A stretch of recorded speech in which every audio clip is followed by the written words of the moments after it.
Special task force Haryana की team ने एक ऐसे गैंगस्टर को गिरफ्तार करने में बड़ी सफलता हासिल की है जिसने हत्या, लूट जैसी 2 दर्जन से अधिक वारदातों को अंजाम दिया था।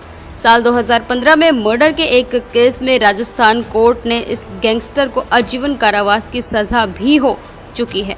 साल 2020 में पैरोल पर जेल से बाहर आने के बाद गैंगस्टर फर्जी पासपोर्ट्स के आधार पर विदेश चला गया था और वहीं से ही गैंग चलाने लगा। डीआईसी सिमरनदीप के मुताबिक इस पर राजस्थान, हरियाणा और दिल्ली पुलिस की तरफ से करीब 2 लाख रुपए का इनाम भी घोषित था।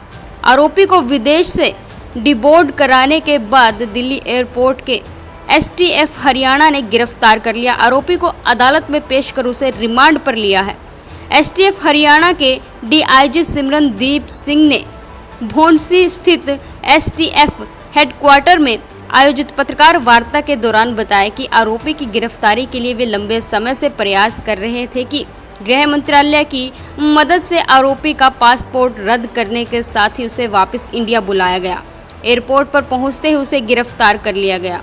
वहीं डीआईसी सिमरनदीप के मुताबिक आरोपी राकेश उर्फ काला खैरामपुरिया साल 2014 से लूट, डकैती की वारदातों को अंजाम देने में सक्रिय था। साल 2015 में राजस्थान में एक हत्या के केस में उसे उम्र कैद की सजा हुई। साल 2020 में पैरोल पर जेल से बाहर आने के बाद उसने हरियाणा, राजस्थान, दिल्ली सहित आसपास के कई राज्यों में आतंक मचाना शुरू कर दिया।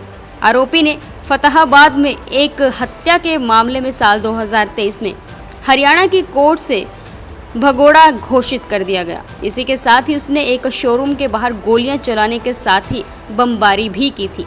वहीं दिल्ली के रजौरी गार्डन एरिया में भी आरोपी ने एक हत्या की वारदात को अंजाम दिया था। इसी दौरान वे फर्जी पासपोर्ट्स के आधार पर देश से भागने में कामयाब रहा। इसके बाद वे यूएई व थाईलैंड जैसे देशों में रहकर अपने गैंग को इंडिया में ऑपरेट कर रहा था। हरियाणा पुलिस की स्पेशल टास्क फोर्स ने कुख्यात अपराधी राकेश उर्फ काला खैरमपुरिया की सफल गिरफ्तारी के साथ एक महत्वपूर्ण उपलब्धि हासिल की है।